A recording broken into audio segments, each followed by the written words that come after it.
Hey guys, so I know I'm a few days late. A lot of other YouTubers have already posted not only spoiler-free but also spoiler-filled reviews for Rogue One, a Star Wars story, and I finally saw it just yesterday, and I'm super excited to say that I thought it was actually pretty awesome. But to be honest, we have to ask the real question at hand here: where does it rank among the rest of the Star Wars films? So in case you missed it, Rogue One is actually the prequel to Episode 4, A New Hope. It's about this group that has to go and steal the plans to the Death Star that ultimately will be given to Leia at the beginning of Episode 4 that we know of and lead to the destruction of the Death Star. Now before we begin, I want to let you know that this review will be as spoiler-free as possible. I don't really want to get into too much of spoilery stuff that happens in this movie. I just really want to talk about the movie. Now before seeing this film, I completely avoided all spoilers, I avoided all reviews, I avoided pretty much 90% of anything related to Rogue One. I saw the first few trailers, and really that's about it. I stayed away from all news stories, anybody's opinion. Didn't matter. I wanted to see this for myself and determine how I felt about it and where it ranks among the Star Wars films. Now again, this isn't part of the saga films, which is basically like the whole Skywalker saga of films. So this is something that's happening outside of that main Star Wars story. So it was gonna be unique to how the whole world of Star Wars worked, and it definitely was, and it definitely paid respects to that world. But it was also its own thing, which I definitely appreciated. I had a great time watching Rogue One, a Star Wars story, but the beginning was very, very rough for me to get through for some reason. Like when the movie first started, and we were having that first opening sequences, and we were finding out about Jyn Erso, the main character played by Felicity Jones, and how her backstory related to what we were going to be seeing, as well as this sort of team being assembled.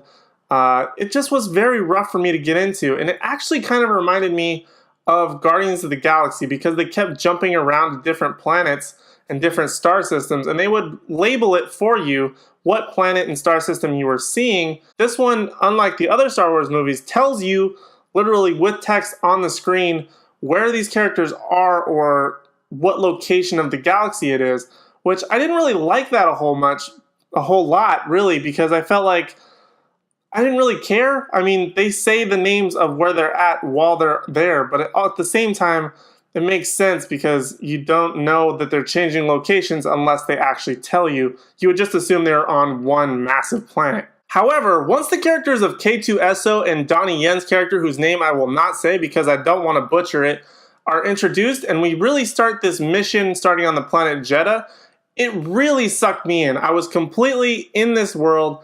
Nothing else mattered in the theater. There was a loud guy in the theater when I was watching it, and it completely shut him up. I was completely sucked into the Star Wars universe after about the first 15-20 minutes of sort of intro stuff. But once this team gets assembled and you get into the action, you go in hard. Now there are tons of reviews about this entire film that have been posted before this review here, all over the internet and all over YouTube. So I'm really not going to get into specific things about this movie because there are people who will spend 20 minutes telling you exactly scene by scene what happened in this movie. But I will tell you it's really, really good. And then it hits the last like 30 minutes of like this mission to Edu, which is this planet that has the Death Star plans. And this isn't even a spoiler, but I have to say one of my favorite scenes was, if you've seen the film already, you kind of know what I'm talking about, but possibly one of the greatest Darth Vader scenes we've ever seen. I think this was the scene, this badass Darth Vader scene that everyone has been waiting for since probably 1977 when the first film came out. I think that's really the kind of Vader that everyone has been itching and dying to see. It also contained what I have to say is maybe one of the most perfect segues from one movie into another, and the way this film ends and the way it sort of connects to Episode 4 A New Hope, I think is just so brilliant, and the way that they did it and what they do in the film. I don't want to spoil it for you, but I think it was one of the greatest movie connections possibly of all time. And that scene, that entire sequence of the last like 30 minutes, 40 minutes is just, it's so good. It completely sucked me in. I love the action. I love the humor of this movie. It was actually really surprisingly good. But I did have some problems with it, and that's kind of where it kind of got a bit rocky for me. There were some characters and some motivations and things that I just wasn't really excited about seeing, and I think that's really where this movie took a hit for me. I thought it was a great movie, but there's a CGI sort of character in the movie. There's some ideas, there's some things that just didn't feel like the Star Wars universe. But at the same time, it paid respect in other ways, like little intros or like cameos of other characters that we are familiar with or know from other franchise of the films of the franchise, that kind of makes it feel very rooted inside this universe, inside this world, that really encapsulated how big this world is. Like, you see characters and you're like, hey, that's that character. And you're really excited to see them. That's really brief, but you're really excited to see them because it really sucks you in and says, wow, I am a part of this world. This story makes sense in being here, located before A New Hope. But at the same time, I think sometimes they were a little bit too concerned with doing that fan service. But like, there's great stuff. Like, they use archive like footage of like the old X-Wing fighters inside of the regular, more modern sort of X-Wing stuff, so that you really feel like this film matches perfectly with what happens in A New Hope. However, there are some things that you're just like, okay, maybe they should have dialed it down a little bit and maybe not quite gone that full route, like the CG character that I'm talking about. Because although it looks great initially, after a while you're sort of like, I was sitting there like, I'm pretty sure this guy is CGI because there's something weird about him. There's just something off. And I was right. And I just think that that's something that sort of took away and took me out of the movie for a little while. But this brings me back to the question that I posed in the beginning of this video. Where does this film rank among the overall Star Wars saga, the entire Star Wars films? Where does this one rank? Is it among the best, like Empire Strikes Back, or is it among the worst, like Episode 2? You know, where does it really fit in? And I would spend some time thinking about it after I left the theater, and I really like this movie, but I think it's sort of in the middle. I think this ranks among number 4, maybe, for me overall in the grand scheme.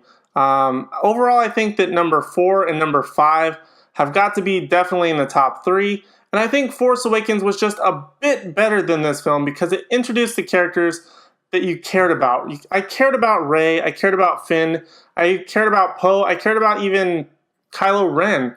Like, these were characters that I was fully engulfed in and cared about and want to know more about. Whereas Rogue One, it sort of was like, here are some characters, we're going to give you some backstory and some stuff to care about in one character, and the rest are just kind of like these rebels who you're going to assume don't exactly make it.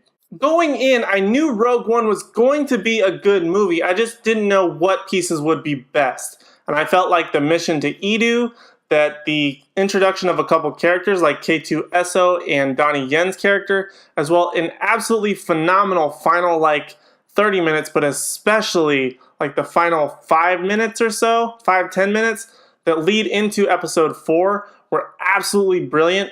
However, I don't think that that's quite enough to put that among the top 3, so I think it has to be ranked number 4 overall in the Star Wars movies for me. The grade I'm going to give Rogue One, A Star Wars Story, is a B+. Now, it may sound like I'm knocking this film pretty hard overall, but it's such a hard thing to compare to other Star Wars films that are just so much classic and do so much fan service. This film definitely did fan service and had a lot of connections, a lot of great action sequences.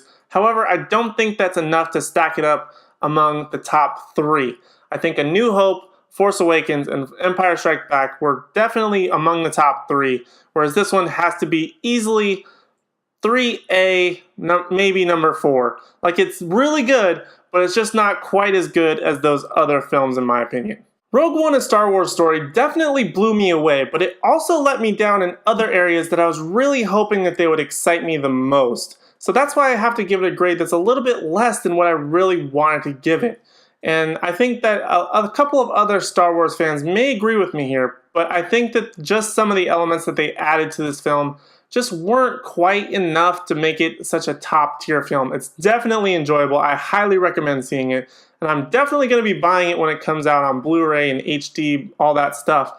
but I just don't think it ranks among those top contenders where you just feel the emotion for these characters and really enjoy the adventure, you just don't really feel the emphasis of the characters and how deep rooted they are that other films have already done in the past. So guys, that's my review for Rogue One, A Star Wars Story. Have you seen it? Which you most likely have by this point. If you're a big Star Wars fan, or if you're just a nerd like me, you probably have seen it at this point. But if you have not, make sure you go and check it out. It's definitely worth the ticket price. Also, let me know if you have seen it, what your thoughts are down in the comment section down below. Guys, thank you so much for watching. You really are the best. I hope you have a great holiday season, and I'll see you in the next one.